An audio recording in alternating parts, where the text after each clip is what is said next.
on World News Tonight. Supply cut. OPEC slashes oil production despite pressure from the White House, with many facing a hike in gas prices again.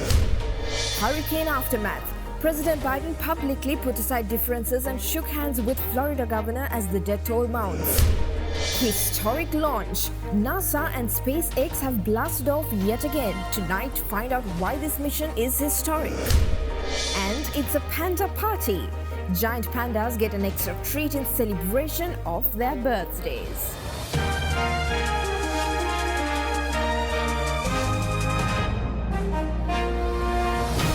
This is Derana World News Tonight. Reporting from Colombo, here is Suzanne Shanali. Good evening and thank you for joining us on World News Tonight. Now, North Korea fired yet another round of ballistic missiles, heightening tensions around the Korean peninsula. The UN Security Council convened an emergency meeting to discuss North Korea's test firing of a ballistic missile over Japan earlier this week. However, for the fourth straight meeting alone this year on the North's provocations, nothing fruitful, at least in terms of punishing the regime, came out of it due to opposition from China and Russia. Another day, another North Korean missile test. This time, South Korea's Joint Chiefs of Staff detected 2 short-range missiles fired into the sea off the Korean peninsula on Thursday. Pyongyang tried to reframe the test as a reaction against what it called serious threats to stability on the peninsula from the US. Its foreign ministry on Thursday accused Washington of ratcheting up tensions by sending the aircraft carrier USS Ronald Reagan to the region.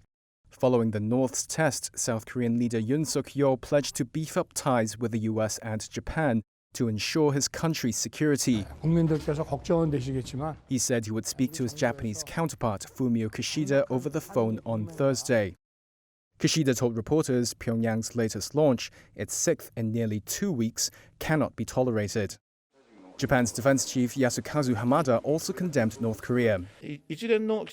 These actions by North Korea are a threat to the peace and security of our country, region, and the international community, and it's absolutely unacceptable. Tensions escalated after Pyongyang launched an intermediate-range missile over Japan on Tuesday. In response to the North's provocations, the US held joint missile drills and fighter jet exercises with Japan and South Korea. China and Russia blamed these displays of military force for provoking the North's ballistic missile tests at a UN Security Council meeting on Wednesday, drawing fire from US envoy Linda Greenfield-Thomas. Firstly, the United States and the ROK carry out defensive military exercises responsibly and consistent with international law. Ballistic missile launches by the DPRK are unlawful. They're reckless and they endanger neighbors in the region, and there's no equivalency between these two activities. China and Russia, both permanent members of the Security Council, declined holding a public council meeting on North Korea. The US accused both of enabling North Korean leader Kim Jong-un. The US State Department says it's still committed to a diplomatic approach to North Korea and called on Pyongyang to engage in dialogue. Russian President Vladimir Putin made it official and formally legislated the annexations of 4 Ukrainian territories, even though its forces are retreating in those areas. Moscow, however, does not have full control of these regions as Ukraine continues to reclaim them. Russian President Vladimir Putin has signed laws that claim the annexation of 4 Ukrainian regions. According to documents published on the Russian government's website, Putin on Wednesday declared the annexations of territories that account for around 18% of Ukrainian territory. The move has been globally criticized as violations of international law. However, Russia does not fully control the regions it claims. Ukraine is rapidly advancing in the city of Kherson, one of the 4 regions Russia claims it is annexing. Ukrainian President Volodymyr Zelensky said Tuesday that Ukrainian forces are making a fast and powerful advance toward the city. According to Zelensky, dozens of settlements have been liberated this week alone. Though there are some towns still under Russian control, Ukrainian soldiers raised their flags in parts of the city to celebrate the breakthrough. The president said the warriors will not stop and that it's only a matter of time until they expel the occupiers. Meanwhile, Ukraine's capital is also preparing for a potential nuclear attack. The City Council of Kyiv said it's readying evacuation centers and potassium iodine pills that reduce radiation absorption. This comes after Putin previously warned that he would take every necessary action to claim victory, including the possibility of nuclear strikes. With the war now ongoing for more than 7 months, Ukraine's economy is expected to shrink significantly. The World Bank forecasts the country's GDP to contract by 35% this year. This is 8 times that of Russia, as Russian GDP is expected to fall by 4.5%. Though Kyiv's economy has been recovering since April, the World Bank says the cost of repairing the damage caused by war would be enormous, close to $350 billion. Now to the dramatic cuts in the oil production announced by OPEC and its partners, including Russia, saying that they'll slash output by 2 million barrels a day. This action is expected to make gas prices higher after weeks of decline and sparked new immediate concerns about inflation. The decision was to be expected, but not at these proportions. On Wednesday, the Saudi-led OPEC group announced plans to reduce oil production by 2 million barrels per day from November, from the 79 million barrels produced worldwide. Over the past several weeks, OPEC Plus countries, which include 23 of the world's major oil powers, have not held back their concerns about the fall in prices against the backdrop of the global economic slowdown. Since the summer, the price of a barrel of Brent crude has depreciated below the symbolic $100 per barrel mark. The reason of OPEC is the following. If we go towards a recession, it means that the world will consume less oil. Because the world economy will be in recession. It's better to be proactive and to start reducing production now to avoid a possible fall in prices in the future. It's a decision that has the White House concerned, with record inflation already inflicting severe damage on Joe Biden's standing this year. OPEC's latest move now serves to ignore both efforts at isolating Moscow and desperate attempts to hold down fuel prices ahead of the US midterm elections. For Russia, on the other hand, it's promising news. The world's second largest oil producer continues to sell its black gold to many countries, despite the international sanctions linked to the war in Ukraine. UK Prime Minister Liz Truss asked her Conservative Party to trust her, pledging to steer Britain through stormy days and transform a stagnant economy at the party's annual conference. I have 3 priorities for our economy: growth, growth and growth. Liz Truss tried to rally the Conservative Party Wednesday at its annual conference. It comes after a chaotic first month in office for the British Prime Minister. The yearly meeting of Conservative lawmakers and members was overshadowed by arguments and policy confusion. But Truss tried to reassure investors her plan would reignite growth and unite a divided country. That is why I'm determined to take a new approach and break us out of this high-tax, low-growth cycle. And that's what our plan is about. It's about getting the economy growing and rebuilding Britain through reform. The scale of this challenge is immense. Truss recently announced a new economic policy that sparked a crisis of confidence among investors. Her attempt to cut some $51 billion of taxes and hike government borrowing sent markets tumbling. It also left her party facing potential electoral collapse, with the rival Labour Party well ahead in public polling. Truss was this week forced to reverse her plan to get rid of the top rate of tax. The Prime Minister was also openly challenged by lawmakers and ministers over other policy areas. Wednesday's speech did not initially seem to reassure markets, with sterling down around 1.5% versus the dollar in the hours following. Let's go into a short commercial break. We'll be back soon with more world news.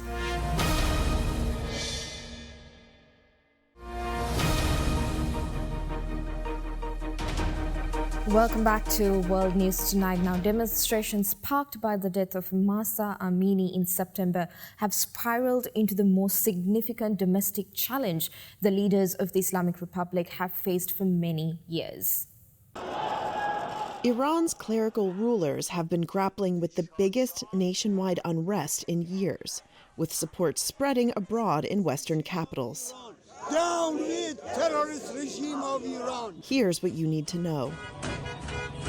People across Iran have joined protests since the death of Mahsa Amini in the custody of morality police, who detained the 22-year-old in Tehran on September 13th for inappropriate attire.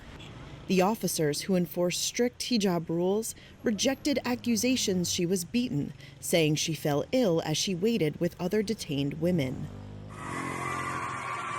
Students and universities have become a focal point of the demonstrations. The greatest challenge to the country's clerical elite in years, amid calls for the downfall of the Islamic Republic. But many Iranians, including celebrities, have taken part or offered support for the protests. 3 weeks in, rights groups say thousands have been arrested and hundreds injured, with over 150 deaths. The Iranian authorities are waging a deadly crackdown, even if observers do not believe the Shiite clerical establishment is close to being toppled. President Ebrahim Raisi has ordered an investigation into Mahsa Amini's death. Ayatollah Khamenei says it deeply broke my heart, but he's given his full backing to security forces. The Basij, a volunteer militia affiliated with Iran's Revolutionary Guards, has played a big role in quelling the unrest, alongside riot police. Video said to have been filmed at a school in Shiraz shows about 50 female pupils shouting, "Basij, get lost." Authorities have reported numerous deaths among the security forces. State-organized counter-protests have been mounted. Iran has also accused adversaries, including the U.S. and Britain, of orchestrating the unrest. Amini's death and the crackdown are compounding international tensions, already heightened by stalled negotiations on reviving Tehran's 2015 nuclear deal. Female protesters have cut their hair during rallies around the world. In France, leading actresses have cut locks out of their hair, and a Swedish member of the European Parliament snipped off her ponytail. Women, life, freedom. The U.S. has said it will impose further costs on Iranian officials responsible for violence against protesters. With hope waning for the missing and the daunting task of rebuilding already too much for some to bear, U.S. President Joe Biden traveled to southwest Florida to see for himself the damage left behind by Hurricane Ian and stressed the need for a united federal and state effort for the lengthy recovery ahead. Today, we have one job, and only one job, and that's to make sure the people of Florida get everything that they need to fully, thoroughly recover. U.S. President Joe Biden stressed unity as he met with Florida's Republican Governor Ron DeSantis to tour the widespread devastation from Hurricane Ian. Biden and DeSantis, the president's potential Republican rival in the 2024 election, have clashed over many issues, including climate change. While Biden did not shy away from the topic, there's a lot going on. Opening his remarks by saying the storm showed that climate change is real and needed to be addressed, the pair largely set aside their differences to focus on the task at hand, rebuilding Florida through coordinated federal and state efforts. It's going to take years for everything to get squared away in the state of Florida to fully recover and rebuild. DeSantis, for his part, said he appreciated the team efforts. We are cutting through the bureaucracy. We are cutting through the red tape, and that's from local government, state government, all the way up to the president. Biden and DeSantis stood shoulder to shoulder in Fort Myers as they met with victims of the hurricane.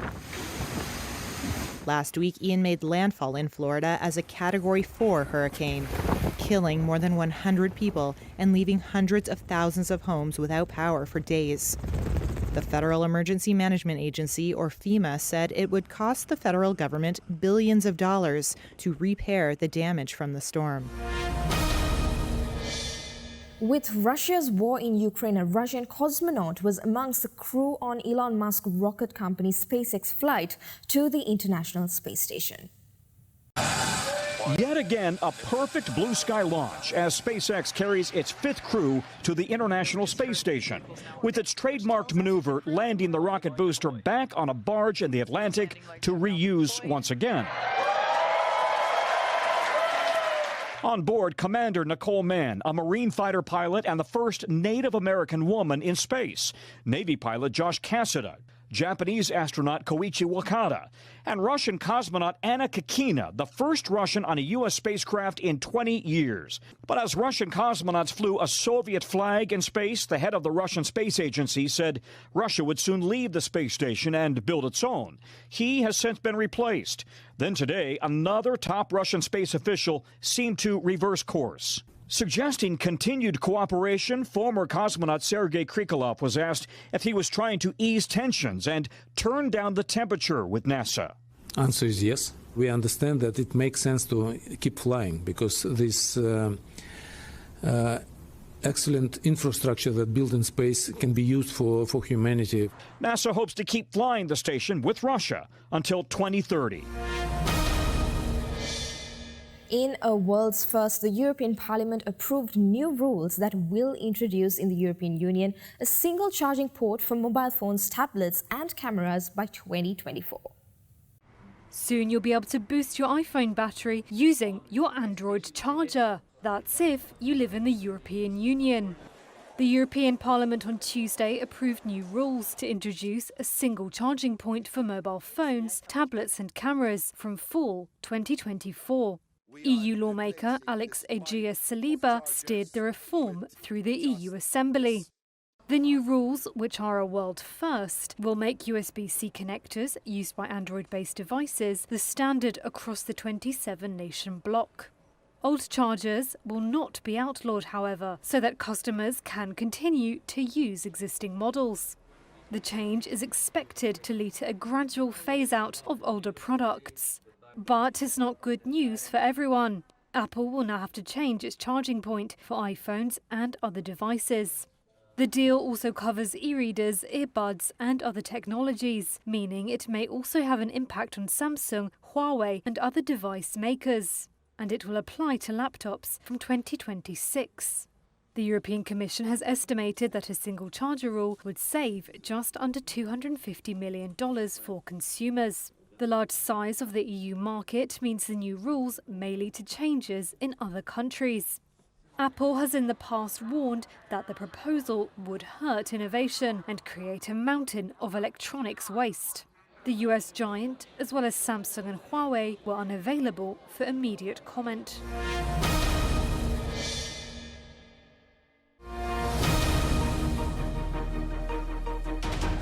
Welcome back to World News Tonight, and for more news, let's take you around the world in a minute.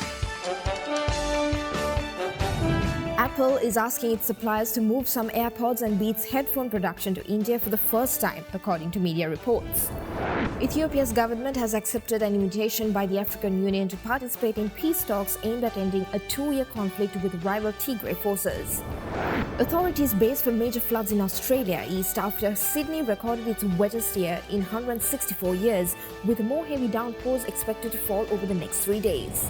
Snow is complicating rescuers' efforts to reach a group of mountaineers hit by an avalanche in the Indian Himalayas, which killed at least 10 with more than 20 missing. The WHO has launched a probe into the recent deaths of 66 children in Gambia for acute kidney injuries. The deaths may be linked to contaminated cough and cold syrups made by Indian drug manufacturer Maiden Pharmaceuticals. Leaders from Ukraine, Britain and Turkey join EU counterparts of an inaugural summit of the European political community aimed at bringing the continent together in the face of Russia's aggression.